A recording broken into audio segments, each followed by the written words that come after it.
ഇത്രയും ബിഗ്ഗസ്റ്റ് ആയിട്ടുള്ള ഒരു ഫ്രണ്ട് ഡോർ നിങ്ങൾ കണ്ടിട്ടുണ്ടോ? പെട്ര സ്റ്റീൽ ഡോറിന്റെ ലക്ഷറി മോഡലാണിത്. 8 ഫീറ്റ് ആണ് ഡോറിന് ഹൈറ്റ് വരുന്നത്, 6 ഫീറ്റ് ആണ് വിഡ്ത്ത് വരുന്നത്.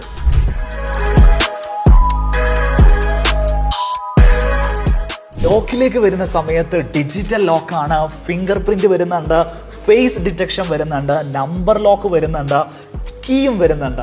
അങ്ങനെ നമുക്ക് ഫിസിക്കൽ കീയും ഡിജിറ്റൽ കീയും വരുന്ന ഒരു മോഡലാണിത്. നിങ്ങളുടെ വീട്ടിലേക്ക് ഒരു ലക്ഷറി ഡോർ പർച്ചേസ് ചെയ്യണമെങ്കിൽ 10-ലധികം ഡോറുകൾ നിങ്ങൾക്ക് പെട്രയിൽ നിന്ന് സെലക്ട് ചെയ്യാൻ സാധിക്കും. ഇനി പ്രീമിയം ഫീൽഡിൽ വരുന്ന ഡോറുകളാണെങ്കിൽ ഈ കാണുന്ന ഡിസൈനുകളെല്ലാം പെട്രയിൽ അവൈലബിൾ ആണ്. ഡിഫറെൻറ്റ് സൈസിൽ ഡോർസ് അവൈലബിൾ ആണ്. 90 സെൻറ്റിമീറ്റർ, 100 സെൻറ്റിമീറ്റർ, 110 സെൻറ്റിമീറ്റർ, 120 സെൻറ്റിമീറ്റർ. അതേപോലെ തന്നെ ഹൈറ്റ് നോക്കുകയാണെങ്കിൽ 7 ഫീറ്റിലും 8 ഫീറ്റിലും ഡോർസ് അവൈലബിൾ ആണ്. നിങ്ങളുടെ വീട്ടിലേക്ക് ആവശ്യമായിട്ടുള്ള വിൻഡോസും പെട്രയിൽ അവൈലബിൾ ആണ്. ഇത് ഡോർ കം വിൻഡോ ആണ്, ഡോറായിട്ടും വിൻഡോ ആയിട്ടും യൂസ് ചെയ്യാം. ഇതിന്റെ സ്ലൈഡിംഗ് വിൻഡോസ് അവൈലബിൾ ആണ്, സ്വിംഗ് ഓപ്പൺ അവൈലബിൾ ആണ്. ഞാൻ താഴെ കൊടുത്തിരിക്കുന്ന നമ്പറിൽ ബന്ധപ്പെട്ട് കഴിഞ്ഞാൽ നിങ്ങളുടെ നിയറസ്റ്റ് ആയിട്ടുള്ള ഷോറൂം എവിടെയാണെന്നുള്ള കൃത്യമായിട്ടുള്ള ലൊക്കേഷൻ നിങ്ങൾക്ക് ലഭിക്കുന്നതായിരിക്കും. നേരിട്ട് വന്ന് ടച്ച് ആൻഡ് ഫീൽ മനസ്സിലാക്കിക്കൊണ്ട് നിങ്ങൾക്ക് പർച്ചേസ് ചെയ്യാം.